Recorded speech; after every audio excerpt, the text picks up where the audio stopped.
Sa YouTube daw. Ayan mo kung bakit. Kasi para link lang yung mapalagay sa ano, tama. Para mailagay sa anong tawag doon?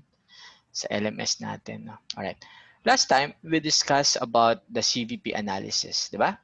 Wherein we discussed that the Cvp is basically your cost. Ano nga yung cost? You have your variable cost and you have your fixed cost. Tama ba, Ethan? Alright. What will happen if your sales will go up? What will happen to your cost, to your variable cost total? It will also increase. Tama ba? Oh, andyan pa kayo? Nakalimutan nyo na ba? Hello? Alright. Yes, sir, tama. How about if your sales will go up? What will happen to your variable cost per unit? Constant. Constant. Very good. How about your total fixed cost? Constant pa din. And the fixed cost per unit is decrease. Okay? Pag bumaba naman yung sales mo, your total variable cost will also decrease, right? The variable cost per unit and the total fixed cost will remain the same while the fixed cost per unit will increase. So meaning your total variable costs vary directly and proportionately to your sales, right? While fixed cost per the total fixed cost and the fixed cost per unit will remain the same. The fixed cost total and the variable cost per unit will remain the same regardless of the changes in your activity. Tama? While the fixed cost per unit vary inversely. All right. Don't worry sa BSA2A. We will discuss this further this Friday. Okay? Kasi tayo ay nag-end. Saan ba tayo nag-end, Ethan? I think nag-end tayo sa no? I think saan nag-end? Anong topic? If you remember. Nakalimutan na. I think we end with the operating leverage. Tama ba? Yun, sir. I-discuss mo pa lang yata yun, sir. Alright. I think we end with the break-even po. The break-even. Alright, sige. I will open first my screen. Alright, wait. I will yan, ito ata.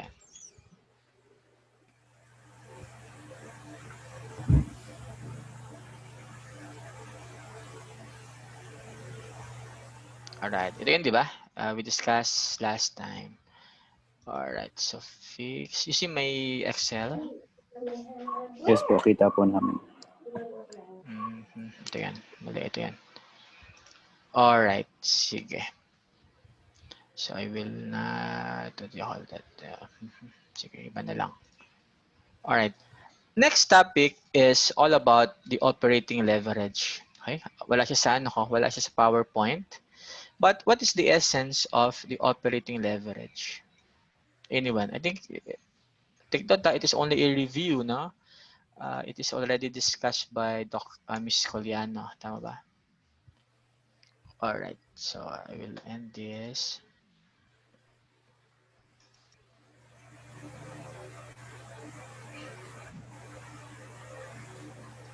Wait, Alright. Sige, I will, yan. Para makita niyo kung ano yung, alright. This is gonna be your Cvp analysis, now as discussed last Wednesday, wherein this is your contribution margin format. Tama ba? What is the formula? Sales minus variable cost, you have contribution margin, you have fixed cost, and you have your net income. And then basically you have also here the selling price, the variable cost per unit, the fixed cost per unit, the percentage of it, diba? 100%, 60%, 40%, and you have your fixed cost here. Again, what is the reason why always given is the variable cost per unit, diba? The total fixed cost, diba ito yung always given? Given to lagi, ito naka-yellow. And this, always given. Of course, if you minus that, given na rin yung contribution margin. Alright. Again, bakit laging given ang variable cost per unit, not the total variable cost? Why is it that always given is the total fixed cost, not the fixed cost per unit? Kasi Again, sila because po yung of, lagi ko. very good, James. So, the variable cost per unit and the total fixed cost will remain the same regardless of the changes in your activity. Not the variable cost total, not the fixed cost per unit kasi it will change, no? If your volume will increase. All right. What is the essence of the contribution margin? And what is the formula to compute for contribution margin? So the formula is contribution margin divided by net income. So ito, just let's say you have 35 as your volume. Just multiply 35 by 500, you have 1750. 35 by 300, you have 1050. You minus that, you have 700. Yan lang yan, ha? Then, all of that. All right. The essence of operating leverage is to see the net percentage of your net sales in order for you to have the percentage of or the increase of your net income. All right. Meaning, if you compute for this operating leverage without computing for this long cut, you can be able to compute for your net income. Paano yun? All right. First thing to do is how much would be your operating leverage? Magkano ang ating CM? Diba? Ito yung CM natin. The CM here is 700. Diba? Divided by your net income here is 500. So how much would be your operating leverage? 700 divided by 500. So your OL is 1.40. What do you mean of this? So this is 1.40 times. Meaning, in every increase of your sales, you have 1.40 times increase in your net income. Okay. Para maintindihan, what if, this is your present, what if in 2021, you have daw 10% increase in your sales? Okay? Without computing for the long cut, you can be able to compute for the net income of it. Paano yun? Alright. So meaning, again, the operating leverage is, this is the times of your net income if you have 10% net sales. So paano yan? Diba? You have OL here. Sorry, may nag-text lang. You have OL here of 1.40. Magkano yung increase natin? Diba? Your increase daw is at 10%. So meaning, you just multiply it by 10%. So ilan yan? Sige nga. Just multiply ito, ha. So meaning, you have 1.40 times 10%. So you have daw you have daw 0.14% increase. Hindi siya negative, kasi ito kasi negative. Alright, hindi siya negative. You have 10% increase. So without computing for the long cut, you can be able to know the net income. Paano?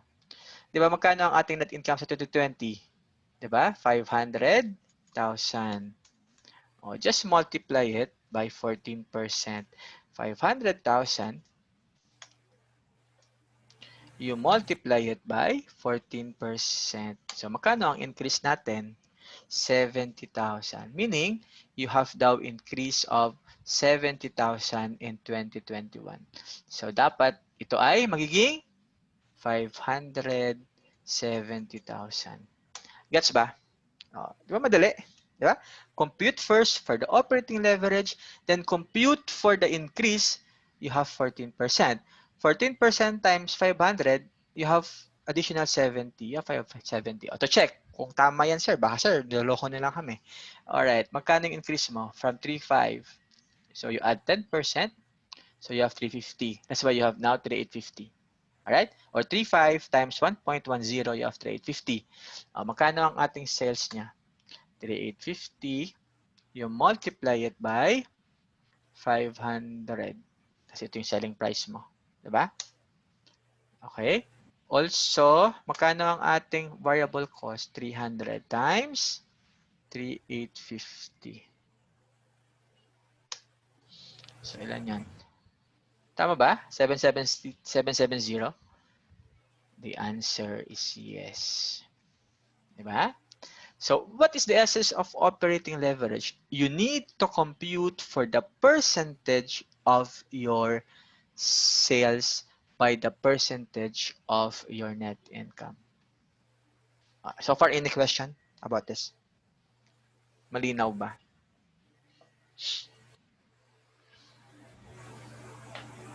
Hi, malinaw? Malinaw po. Question? Alright. Malinaw na Manikay, malinaw. wala kang question? Alright. naman po, sir. Okay, madami para tayo ngayon. No? Alright, sige. Yan. So, this is gonna be your operating leverage. Alright, malamang alam niyo na to. No? It is just a review kasi ito ay na-discuss na ni Miss Coliano. Alright. I think done with this, diba? Break even done already here. I think we go now. Ha? Ano yan? Question? Sino yan? Question? Irvi? None po, sir. Alright. Next is all about margin of safety. What do you mean of margin of safety? Diba? You have a buffer in terms of computing your break-even sales with your actual sales. That's why the formula in terms of margin of safety is actual sales minus your break-even sales. Tama ba? I think I have here. Yeah? So the formula for the MOS is actual sales minus the break-even sales. Last time, we discussed that what if the break-even is 500? Tama ba? Saan yung 500? Ito yan. Here, di ba? So, we have 500,000. So, meaning, again, what do you mean of 500,000 of break-even? If your sales is 500,000 pesos, and if you sell 1,000 units, what will happen to your net income? Zero. Diba? As you notice in this, no? What if you have 1,001? What happened to your net income? You have increase of 200. 200 is basically your contribution margin. Why? Fixed cost is irrelevant here. Tama ba? Alright. So, margin of safety is basically if you have your actual sales and you have 500,000, meaning the margin of safety here is 300,000. What do you mean of this? As you notice, no? At 500,000, malamang you have zero net income. Tama ba? How about if you have 800,000? Zero pa ba ang net income mo? Yes or no? Hindi na po. No. No. So meaning, margin of safety is basically the difference or the buffer wherein you have your net income. Alright. Usually, sa board exam, ang tanong is, magkano ang percentage ng break-even sales in terms of margin of safety? Yung ibang estudyante hindi alam. Napakadali lang naman. No? Just get the actual sales.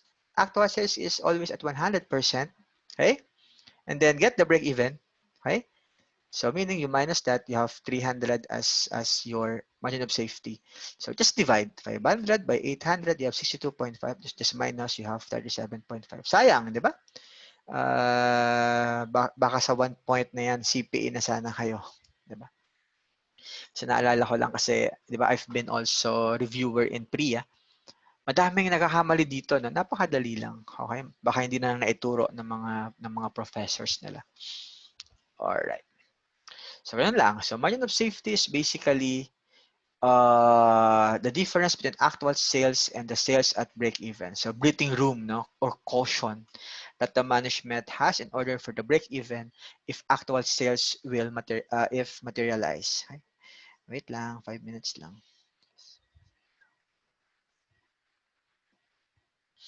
Alright, sorry. Kasi, yan. You know what? No, di ba I've been with my company now.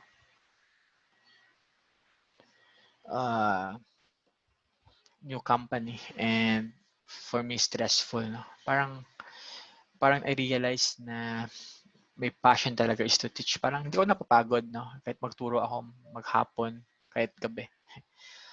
Pero pag nasa opisina ako, parang napaka-stressful.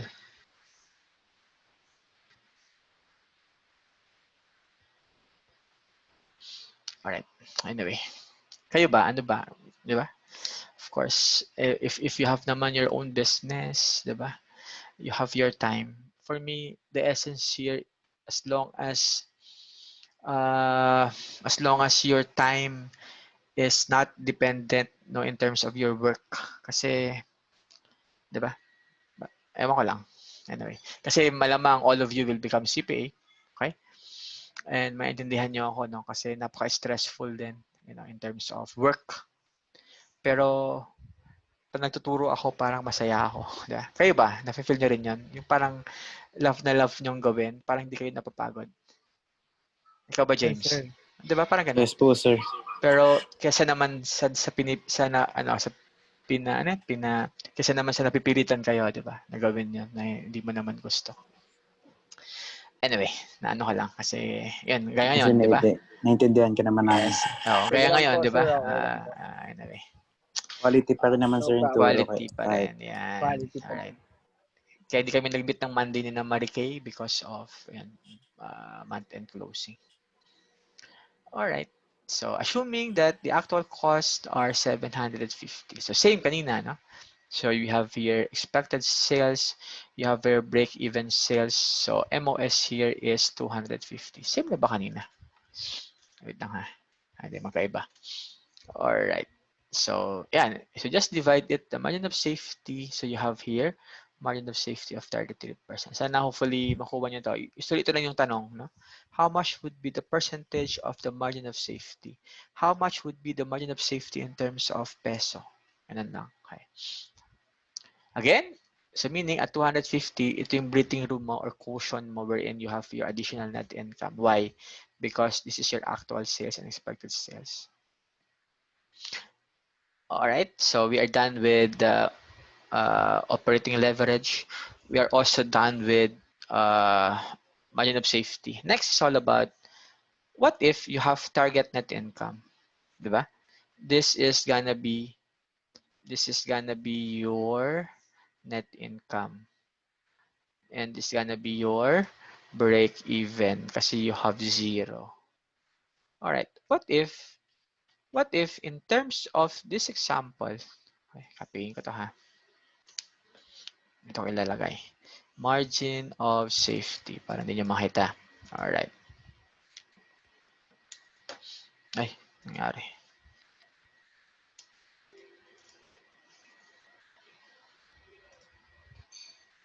Control C, target net income.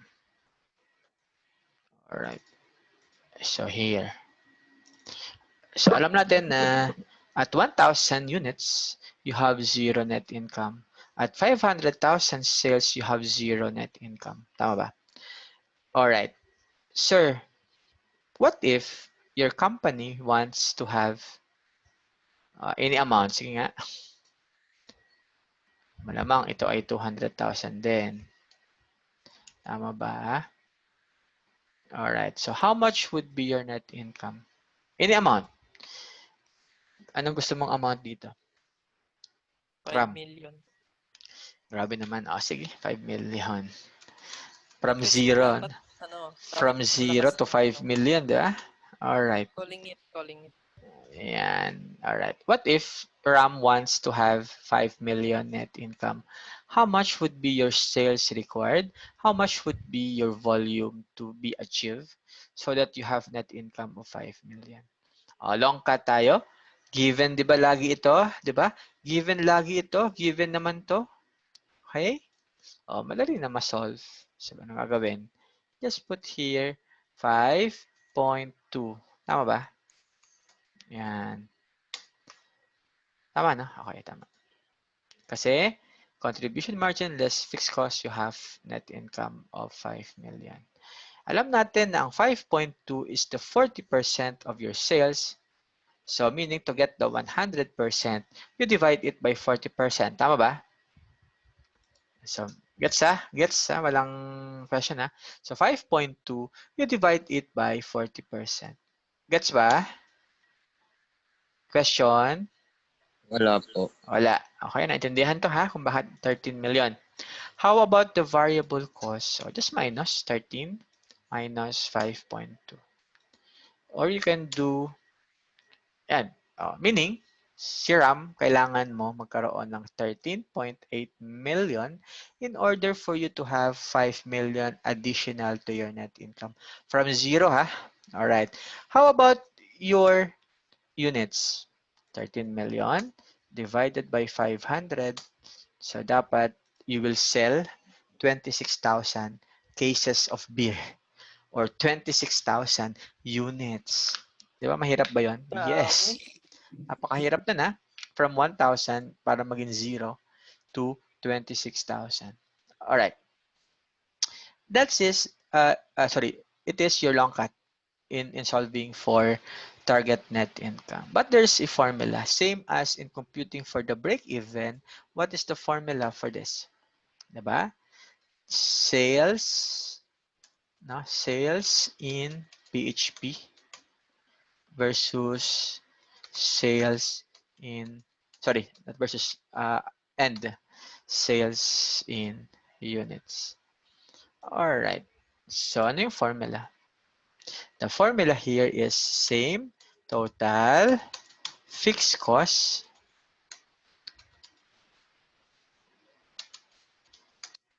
plus what? You add here total, sorry, your target net income. Di ba sabi ni Ram 5 million daw. Alright. You divide it by what? Kung ito ay sales in PHP, so you divide it by the CM percentage. Alright. How about the sales in units? Same formula here, but this is CM, what? CM per unit. Alright. So what is the formula for the sales in PHP? How much would be your total fixed cost? Parang same kanina. Sorry, ba't ginapi ko? Anyway, magkano yung fixed cost total? Diba? 200,000. Alright. You add, how much? You add 5 million. Alright. You divide it by, CM percentage is 40%. Alright. Same lang ba kanina? Which is 13 million. Yes. Very good. So the answer here is at 13 million. Same lang yan, di ba? So I will not compute 13 million. So bahala kayo, you can do long cut or you can do shortcut. So meaning, naalala ko dati, no? Sabi ng professor namin, pag nakalimutan mo yung formula, ano nga yung formula ng target profit? Go back to this basic. Diba? Go back to this basic, given naman lagi yung variable cost, given naman lagi yung fixed cost, given naman to, ito ba in given, you just divide it by this. You can compute, no, for the sales. That's why dati hindi ako nagme-memorize, no. As long as you know the essence of it, makukuha nyo yung sales in PHP, sales in units. Alright. O malamang alam nyo na to. Tinuro na sa inyo ni Ms. Culiano. Tama ba? Naituro ba to sa inyo? Hindi po. Bakit? Alright. Wag na kasi baka recording to Anyway. So this is at 200 pesos. Alright. So you have here 200 pesos. Alright. So this is at 200 pesos. So how much would be your sales in units? Malamang, this is at 26,000. Try nyo nga, 26,000 yan. For sure. Tama ba? Sige, try nyo. Tama po, sir. Tama. Wait lang may hito na naman.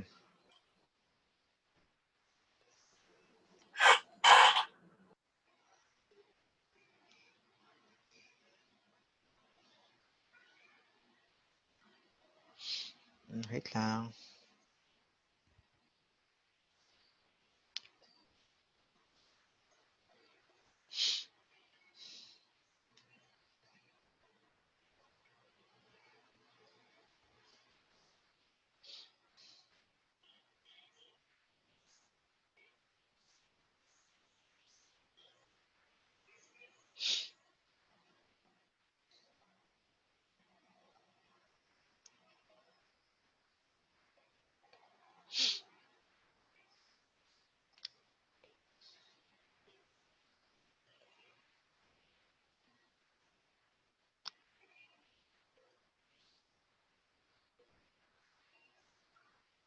All right.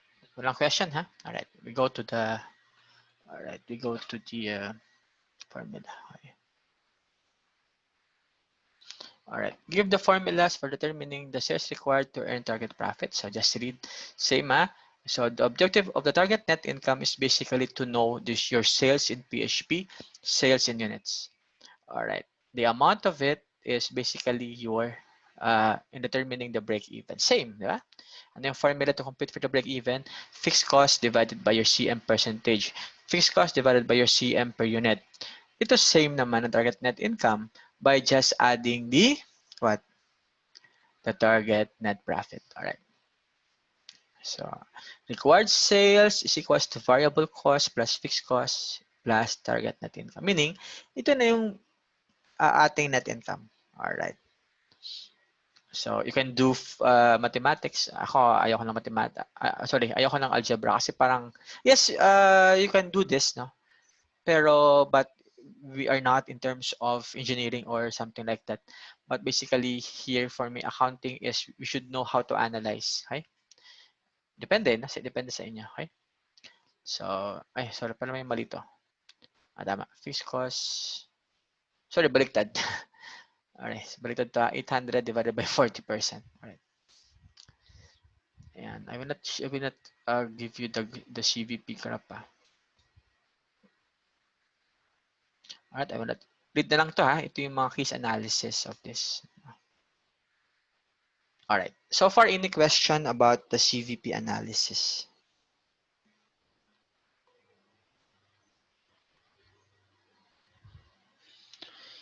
Walang question? Malinaw, ha? Kasi question, James. Wala question. Question.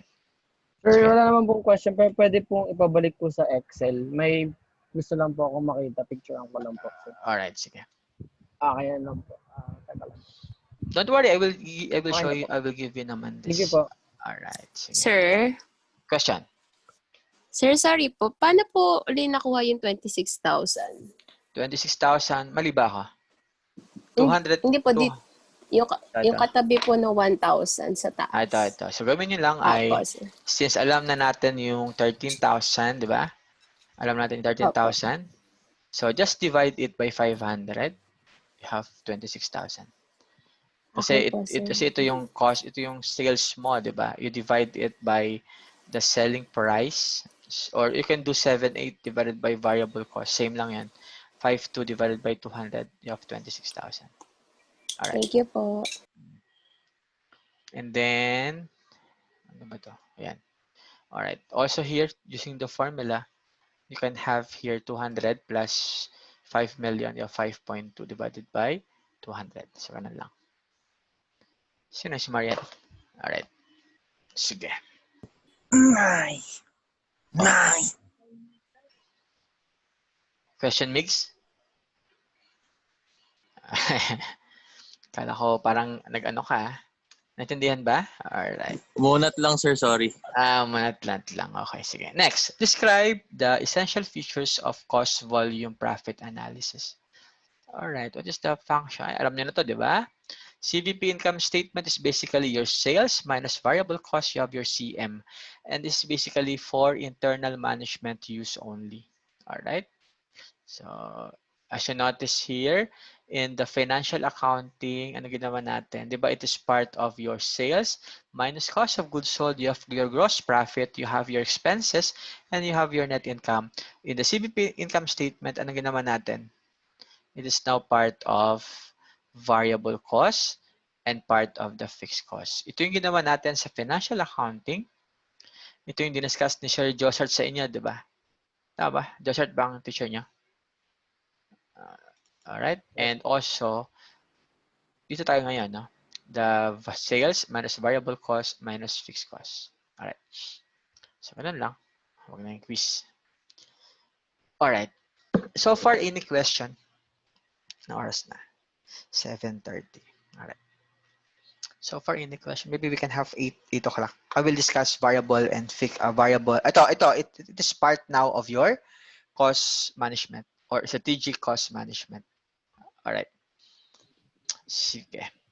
Explain the difference between absorption costing and the variable costing. Alright. Sige. I will save muna to, ha? Kasi punta tayo sa... Meron ba akong Excel nito? Wala. Sige, I will open another sheet.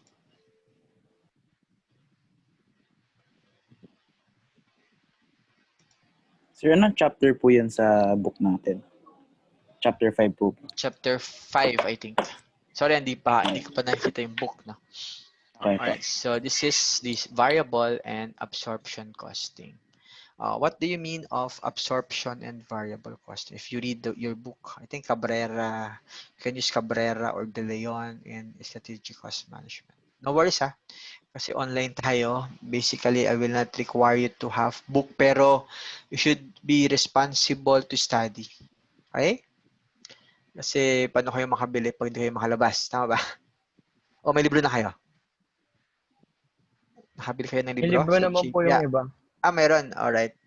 Don't worry. Meron na po, sir. Meron naman. Okay, at least meron. Yung JPA ba yung nakipag-coordinate sa inyo? JPA? Kanya-kanya po, sir. Kanya. Okay po, sir. Alright. Kasi hindi na kasi ako JPA moderator, no? Si Miss Coliana na. Alright. Sige. Absorption and variable costing. Alright. What do you mean of absorption costing? So basically, it is a full costing. Alright? When you say absorption or full costing, it is for external reporting. That's your financial accounting. Meaning, all manufacturing costs are charged to and absorbed by product costs. What do you mean of this? Pag sinabing absorption and full costing, lahat ng direct materials, lahat ng direct labor, lahat ng variable overhead, lahat ng fixed overhead are all charged to product cost. Sir, anong product cost? Go back again to your cost accounting. Product cost is basically your total manufacturing cost. Sir, ano yung manufacturing cost? Direct materials, direct labor, and overhead. Overhead is your total variable and total fixed cost. Alright? Alam niyo to, ha? Sorry. Ito ay diniscuss sa inyo last semester with Ms. Coliano. Alright. How about, sir, variable costing? Ano sanabi? Okay, read. Direct materials, direct labor, and only variable manufacturing head are considered to be product cost. Sir, anong mangyayari sa fixed manufacturing overhead? Sabi ng variable costing, it is charged to period cost. Ano yung period cost? Diba? There are two kinds of costing, product and period cost. Ano yung period cost? Anyone? Product cost is inventoriable or manufacturing cost. How about period cost? Period cost is? Sir, yung not related sa... Matias, related sa? Sir, yung not relatable sa mga delivery charge. So, hindi siya relatable. Sa hindi product siya cost po. Product cost. So, when you say period cost, it is expense outright or it is called non-manufacturing cost. Very good, Matias. Or it is also called non-inventoriable. Or it is an expense outright. Tama ba? Anong mga usual na period cost? Your selling and marketing, Sir, marketing expense po, sir. Very good. And general and administrative expense. Yan ay expense outright. Sinabi ng variable costing, yung fixed manufacturing overhead daw should be period cost. Yan. Yan yung sinabi ng variable costing. Tama ba or mali? Depende, no? If you're using variable or absorption costing. Alright. So, ano ang pakakaiba ng dalawa? Is the fixed manufacturing overhead. Why? In the absorption costing, it is part of the product cost. While variable costing, no, it is period cost, expense outright. So, saan nakakatalo ang dalawa? Using the fixed manufacturing overhead. Alright. So far, any question? Alright. Alright. Wala. No? Alright. For example, sige, I will use this example no, as the variable and absorption. You have here absorption costing versus variable costing.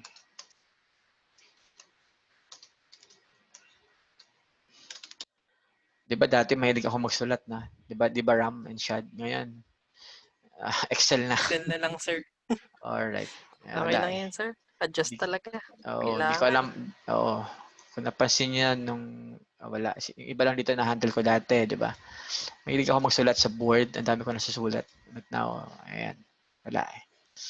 So, again, you have here direct materials.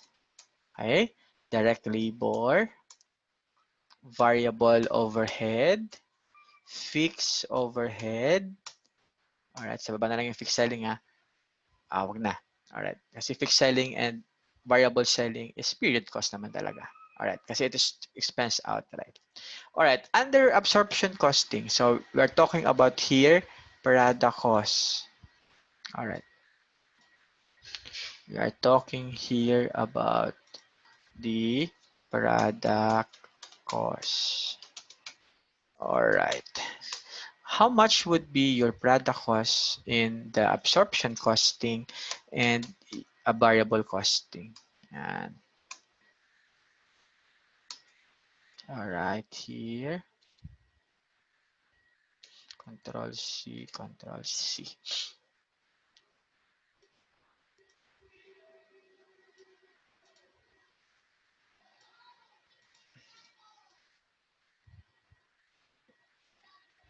All right, sige.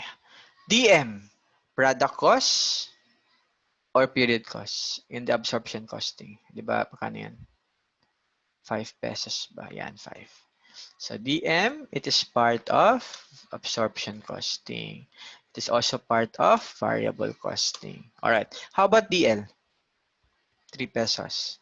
Same pa din. 3 pesos here, 3 pesos here. How about variable overhead? 1 peso. 1 peso here, 1 peso here. How about the fixed overhead? When your variable selling is part of your period cost, ha? How about your fixed overhead? Since it is a total, diba? So you will convert it to per unit. So only the fixed overhead. So magkano yan? So if you convert that, magkano yung fixed overhead mo dito? 120,000, diba? You divide it by, how much is the produce? 30,000. Sir, bakit sa produce siya? Kasi, ang sabi, fixed overhead is not dependent on the sales. Why? Fixed overhead will remain the same regardless of the changes in your activity. That's why yung sales mo nagbabago-bago to, di ba? Nagbabago din yung 30,000 na produce, pero basically should not be dependent on the sold. Okay, natindihan na? Alright. Pag wala naman yung produce, just divide it by sold. Okay? Pero kung given yung produce, just focus on the produce kasi fixed overhead is not dependent on the sales. Okay? Go back to the discussion. Fixed overhead will remain the same regardless of the changes in your activity. All right. So how much would be your fixed overhead here? Sorry, variable ba kasama? Yes or no? Nandyan ba kayo?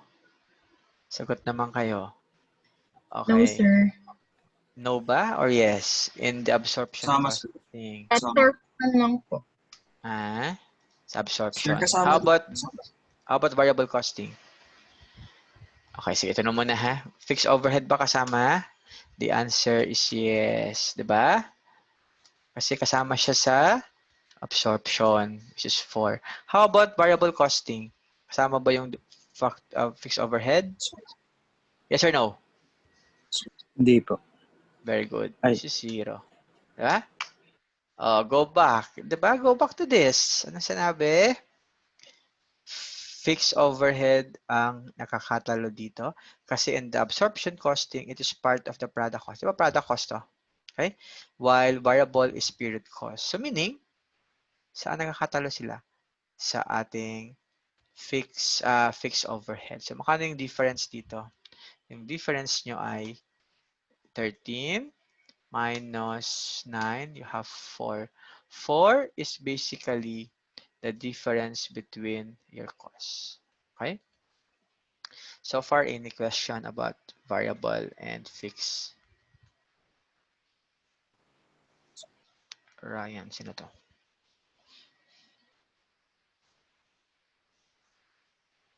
Alright, anyway. Sige. Klaro ito si Ryan Detesio.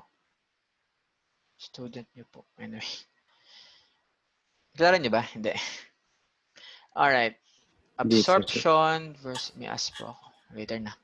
Effect on net income. So meaning, ano yung difference niya?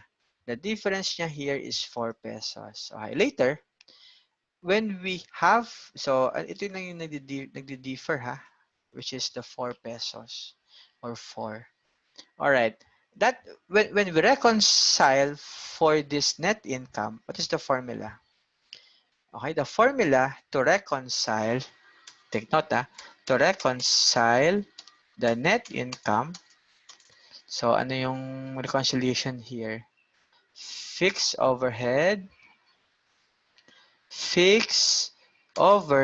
rate, you multiply it by the ending inventory. Alright. Sir, magkano ang ating ending inventory?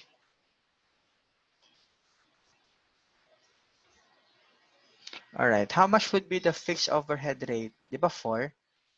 Diba 4 is our fixed overhead. So meaning 4.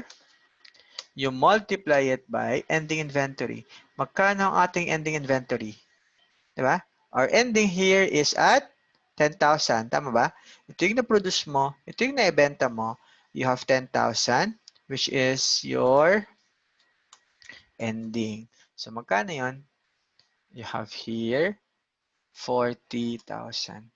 Your 40,000 should be the difference between your net income in the absorption and the net income in the variable cost. So later, kung tama ito, okay, to check now if correct. Alright.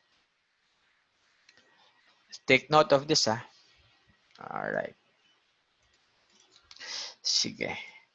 Now, we go to the variable cost, absorption costing and variable costing. So you have here absorption costing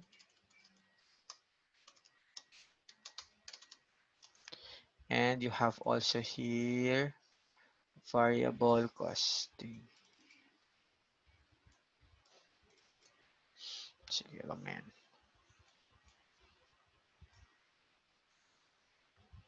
Let's say dito na lang. And you have here variable costing.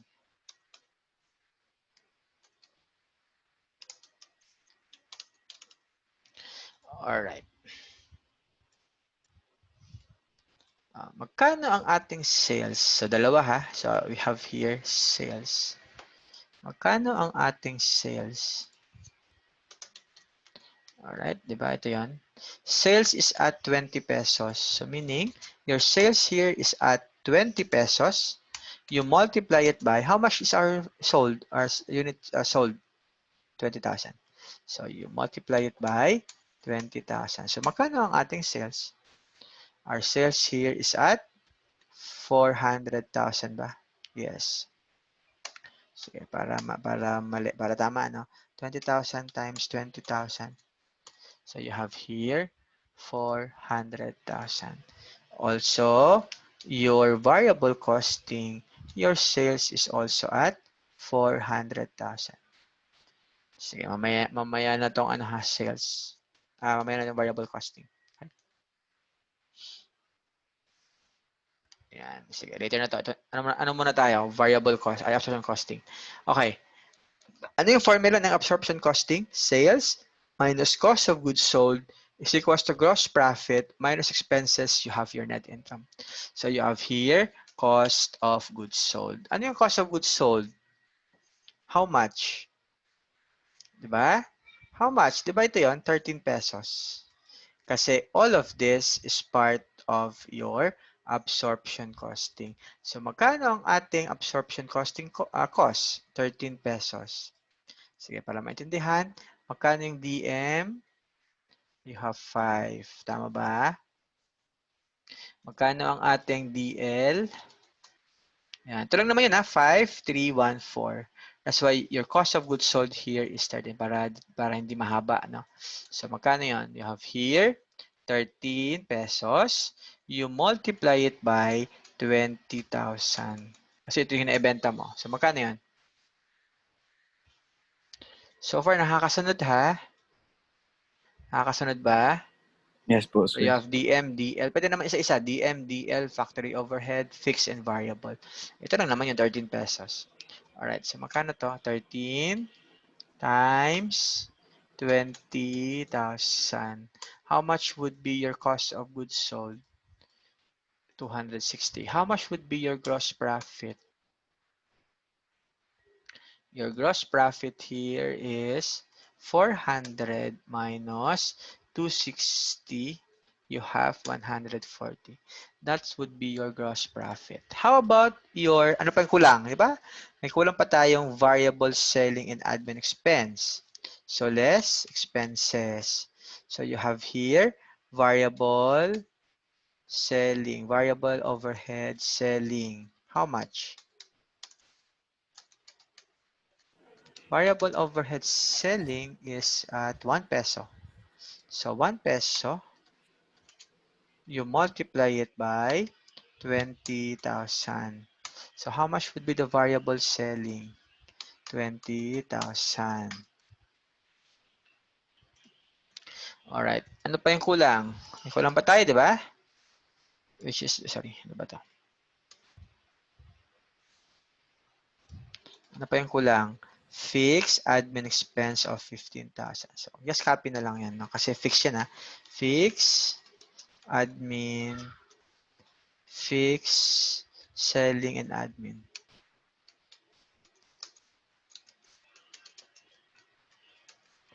So, how much is 15,000? Alright, so how much would be your net income? Your net income here is how much?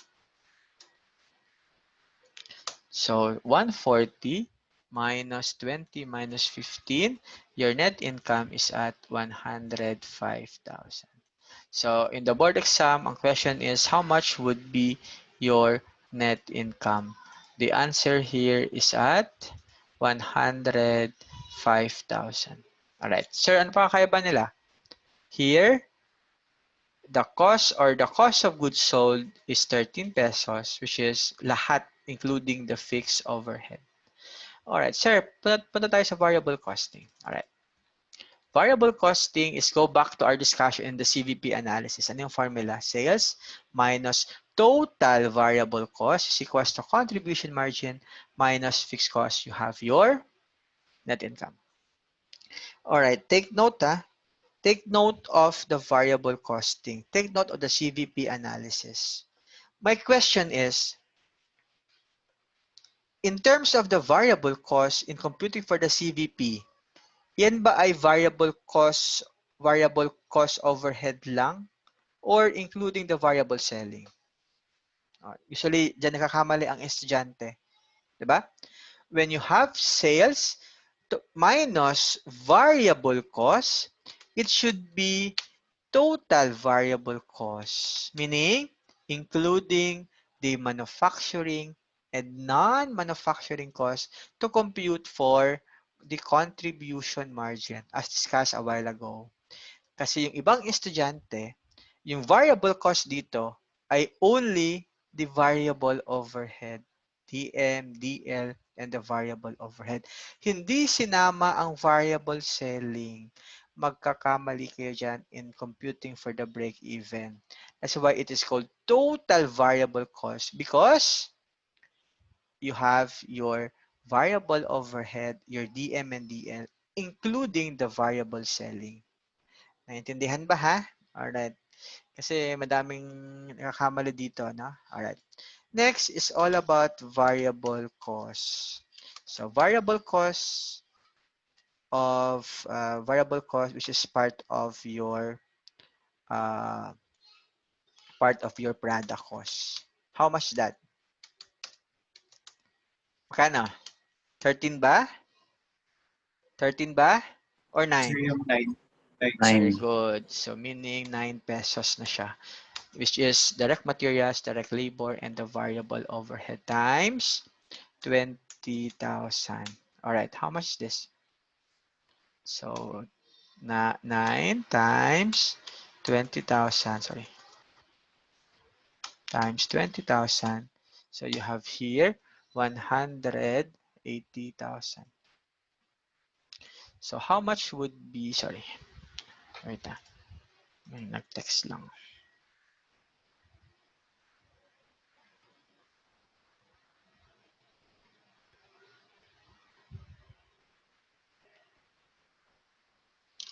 All right, so how much would be the variable cost here? All right, so again, kasama dito yung variable selling, diba?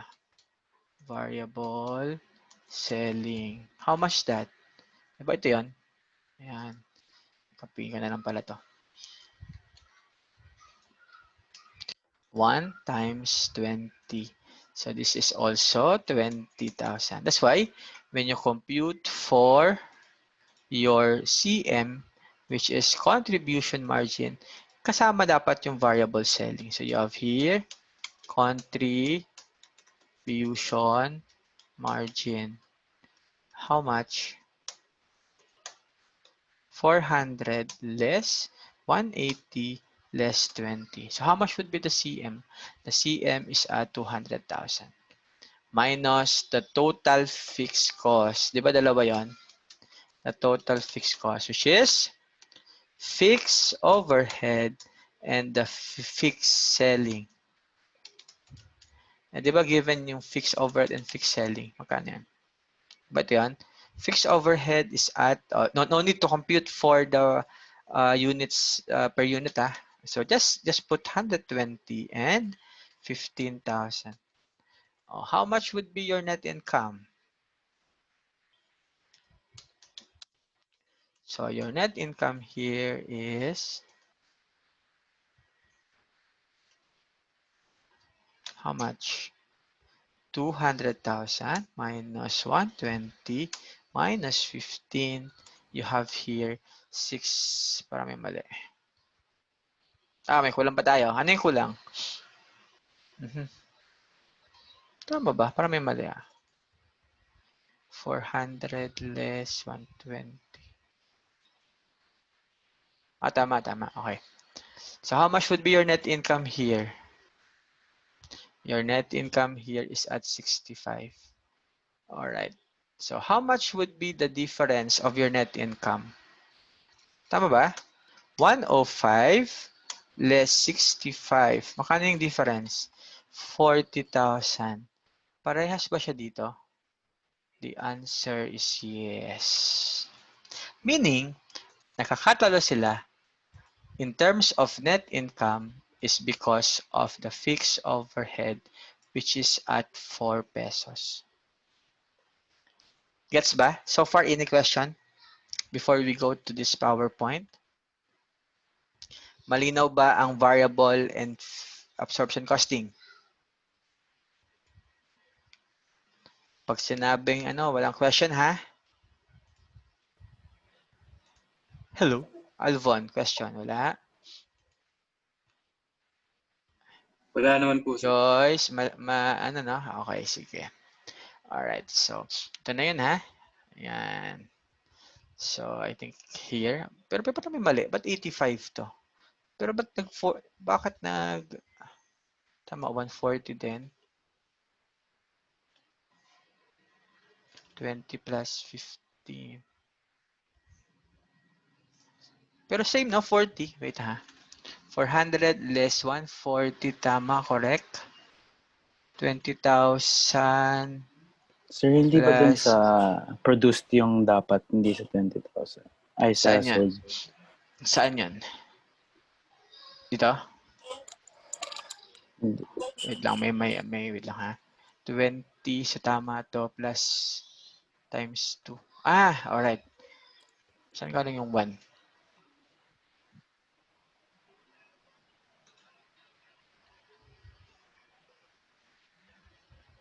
Variable overhead is 1. Should be 2. Sorry, mali ako. Should be 2, no? 2 pesos. Alright? Hindi siya 1. Nakita ko yung 1 eh. Should be 2 pala to. Alright. This is gonna be 2. So, malamang this is at 40,000. Buti 40,000 din, no? Yan. Kasi aram ko 85 dapat eh. Alright. So, here. Sorry.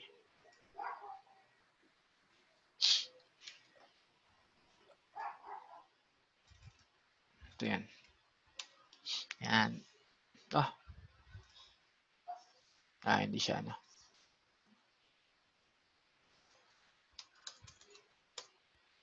Yan. So, 40. Buti 40 pa din, no? O, kung nagkamali pala kayo, ang tanong lang naman is the difference between the two. No? Parehas na din, 40,000. Pero mali yan, Paano kung ang tanong ay net income? So, mali na. Yan. Alright. So, here, if you compute this, same, you have 85,000 here. Ito yung long cut, no? Mayroon pa siyang ending. Pero, mas maganda. In the board exam, ito na gawin nyo. Diretso na kayo, no? Diretso kayo sa cost. Okay, ito kasi may long cut pa, no? Wag na. Ito na lang, no? And also here, di ba? Napakahaba pa. Directly lang, you have your 9 times the cost of goods sold, then you have your variable selling. Yun na. So, same, you have 45,000. Don't worry, kaya nga ginawa ko to para you have this or you have also this. So, bahala kayo as long as you have the same answer. Alright.